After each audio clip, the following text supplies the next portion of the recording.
Gipa-eskwela nako si Mrs. Apan iya kong gikambyo sa lain. Maayong adlaw kanimo DJ Sam. Sa inyong tanan, sa imo mga viewers of followers. Doon na pod ko'y i-share nga problema kabahin ni sa ako ang ex-wife. Tawagan na lang ko ninyo sa pangalang Ayan. 36 anyos ko DJ Sam ug na ako'y ex-wife nga itago na lang pod nato siya sa pangalang Tina. 2009 dihang nagpakasal ming duwa sa Huwes. Ug bag-o ra to siya nanganak ato nga time DJ Sam sa among panganay. Niundang siya sa pag-eskwela kay lagi buntis man. Kauman niyag panganak DJ Sam. Niingon siya sa ako ang gusto daw niyang ipadayon ang iyang pag-eskwela. Gusto niya magmaestra. Nisugot ko DJ Sam ug gisuportahan ako siya. Lain-lain nga trabaho ang akong gisudlan para lang na ako'y pangsuporta sa akong asawa. Diha nga second year college na siya DJ Sam. Nabuntis na pud siya sa among ikaduha nga anak. Apan padayon gihapon siya sa iyang pagtuon. Ako pod naningkamot po DJ Sam sa pagtrabaho para sa ako ang mag-iina. Kaluoy sa Ginoo baya no? Okay ra pod ang among naging kahimtang. Bright pod siya DJ Sam, maong ganahan pod kayo ko sa akong pagtrabaho. Graduating na siya DJ Sam dihang nabuntis na pod siya sa among ikatulo nga anak. Ni-graduate siya DJ Sam ug cum laude.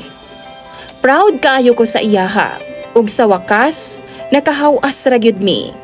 Humani adto, nag-practice teaching na siya ug didto nagsugod ang iyang pagbag-o sa akoa. Before magud nako siya nauyab DJ Sam, doon na pa na siya tulo ka mga ex. Ang usa, maoy nakapa-virgin na sa iyaha. Napriso DJ Sam kay kriminal man. Sa first night namo kaniadto nga mag-uyab pa lang ni, ingon si Tina sa ako ang virgin pa daw siya. Abi siguro niya nga di ko kahibaw kung unsay virgin o dili. Apan wa na lang ko magsaba.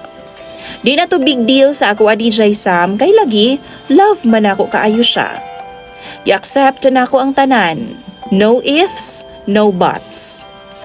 Diyang nag-start na siya nga magmaestra, nag-eskwela na pud ko DJ Sam ug nagkuha pud ko kurso nako.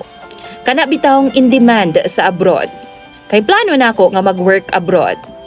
Nisugot man pud si Tina DJ Sam nga magkalagyo ming duha. Kay didto man gud ko nag-eskwela sa lain nga syudad kay working student man ko. While si Tina, didto pud siya na-assign sa lugar sa iyahang ginikanan, which is sa lain pud nga baryo. Apan di mangyud layo sa amoa DJ Sam. In short, LDR ming duha. Usa ka Sabado ni adto dihang niuli ko sa balay, among panganay kaniadto anaa na sa 7 years old.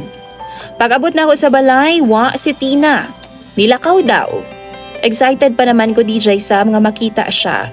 Kay lagi, pilapod ka adlaw nga wa mi magkita. Maong gimingaw gyud ko sa akong asawa. Samtang naghuwat ko sa iyang pagpauli DJ Sam, nag-istoryahanay mi sa akong anak. Ug dito nabanggit niya nga duna daw lalaki nga niabot sa ilang balay. Wa daw siya kaila DJ Sam sa lalaki. Kumbaga, first time daw niyang nakita. Maong nigawas ko og nagpangutana sa mga silingan namo.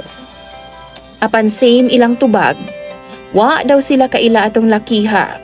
Abi gani daw nila nga kamag-anak daw ni Tina. Kay close daw kaayo sila. Pagsud na ako sabay, timing nga nitunog ang cellphone. Nakita na ako sulod sa iyang bag DJ Sam. Ug pag-open ako, dunay message nga Han ang naka-phone book nga pangalan. Gikulbaan yun ko pag-ayo DJ Sam. Kay Beman ang among tawagan ni Tina. Daghang message nila DJ Sam, mga sweet messages. Ang lalaki di ay niya kay ig-agaw sa iyahang ex nga napriso. Tawgon na lang nato siya sa pangalang Liam DJ Sam. Graduate po sa pagkapulis o kailakuan ng lakiha kay taga didto man pud na sa ilaha. Nangurog yun ko DJ Sam. Naglagot gid ko pag-ayo og gilamba gid nako ang cellphone. Nakuratan pa gani ang ako mga anak DJ Sam, maong ni kalma ko. Dayon gipangita na ako si Tina. Niadto ko sa ilaha apan wa siya didto.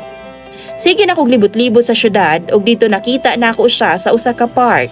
Dunay ka-date nga lalaki DJ Sam ug waylain si Liam. Wa ko'y pagduha-duha ug giadto gyud nako silang duha. Nakuratan pa sila DJ Sam pag abot nako. Diretso na akong gisumbag si Liam. Wa ko'y labot sa mga tao dito nga naglantaw sa amua. Nagbanatay gyud mi ni Liam DJ Sam dito sa park. Ug si Tina, sige siyag awat sa amua.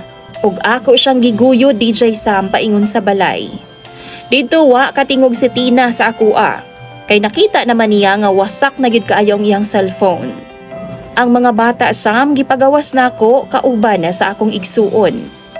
Naghilak si Tina DJ Sam. Kanang pa-victim bitaw nga murag siya pang nasakitan. Ako siyang gipangutana nga nung nabuhat niya sa ako ato. Apan ingon siya, sawa na daw siya sa amuang kahimtang. Maulaw daw siya DJ Sam kay dili daw ko professional. Ang problema niya, akong trabaho kay dili lagi daw ko graduate sa college. Naglain ang akong paminaw kaniadto DJ Sam ug napasakitan gyud nako si Tina. Mao pud ang rason nga nipauli siya sa ilang lugar ug didto gibalita niya nga ako daw siyang gikulata. Nagbuwag gyud mi. Wa na siya miuli pa sa ako og balik. Ug ako nagpadayon sa akong pag-eskwela. Human sa 7 ka buwan DJ Sam, sukad nga nagbuwag ming duha, nabalitaan ako nga buntis siya. 3 na daw ka buwan, ug ang amahan way lain kundi si Liam. Dito na nasayran sa mga tao DJ Sam, nga tinuod yod nga naa siya'y lalaki. 2018, nilarga nako pa Korea, ug si Tina nakipag-ipon na kang Liam. Apan nabalitaan nako nga wa makapasar si Liam sa pagkapulis ug tambay ra sa ilang balay. Samtang si Tina nagpadayon sa pagkamaestra. Tuapod sa iyaha ang among mga anak DJ Sam. Sa karon aduna na pud sila'y duha ka mga anak ni Liam. Wa ko'y contact kay Tina. Kay kung magpada ako diretso sa akong ginikanan ug kuhaon nila ang akong mga anak didto kang Tina. Naging wise ko DJ Sam, nakapundar pod kog bay og sakyanan. 2024 dihang nag-message sa ako si Tina. Nakipagstorya siya sa ako DJ Sam kabahin sa suporta sa mga bata.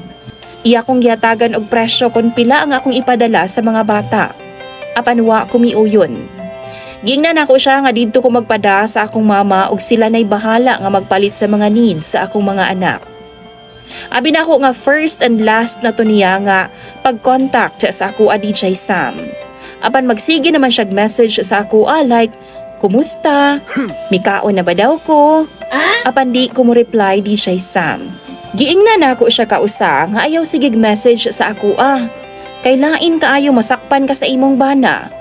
Apan itubag na po siya DJ Sam. Ikaw man ang akong bana, kay kasal man ta. DJ Sam, wa ako kasabot sa dagan sa iyang pangutok. Nganong mag-chat man siya sa ako og ingon ato. Naapod ko'y uyab karon DJ Sam ug naa diri karon sa Korea. Pinay pod siya, say mi og work diri. Ang problema kay kini si Tina mag-send naman siya mga picture niya nga sexy. Usay way bra. Kana bitang lakra kaayo ang iyang suso sa iyang t-shirt DJ Sam. Ako pod, mag-star-star po din tao ng ako mga mata. Kay ex-wife baya gyud nako siya. Kumbaga, naapod mi kaagi duha. Pero every time nga mahuna-hunaan ako iyang gibuhat sa ako maglagot ko. This year DJ Sam gusto niya makipagbalik sa ako Pati ako mga anak niingon nga magbalik daw ming duha sa ilang mama. Pero DJ Sam, unsaon ako nga doon na naman ko'y uyab. Naa na po'y partner si Tina. Ug balita na ako, wa man po sila magbuwag. Murag dili na ko kaya nga makipagbalik. Tapos doon na siya'y duha ka mga anak sa lain pagyud nga lalaki. Kung dati nadawat na ako nga dunay nakapa-virgin sa iyaha nga lain, karon murag lisod madawat nga nagkaanak siya. Ug ig-agaw pa sa lalaking nakauna sa iyaha. Sa tinuod lang DJ Sam, wa na gyud ko'y pagtagad pa sa iyaha. Og dihang nagkaistoryahanay mi, kalitra nga namingaw ko sa iyaha. Nganong karon pa lang, karon pa siya nangumusta nako nga naka-move on ako. Iyang gichat ang akong uyab DJ Sam og nagpaila siya nga ex-wife daw nako siya. Wa man po'y problema sa ako ang uyab kay sugod pa lang sa sinugdanan. Kay baw man siya, Nga doon ako'y ex-wife DJ Sam ug naa mi mga anak. Di pod mi pwede nga magpakasal sa akong uyab kay lagi kasado man mi ni Tina. Ug si Tina, hangtod karon apelyado nako ang iyang ginagamit. DJ Sam ug sa tanan nimong followers, unsa ka akong angayng buhaton. Magbakasyon pod ko karong December ug nabalaka ko kay basin pag magkita mi ni Tina, mubalik unya ang akong gugma sa iyaha. Kay sa tinuod lang, first love baya nako siya. Unta matambagan ko ninyo. Dinhi na lang kutob ug dagan kayong salamat sa pagbasa sa akong kaagi. Imong sender ug follower, Ayan.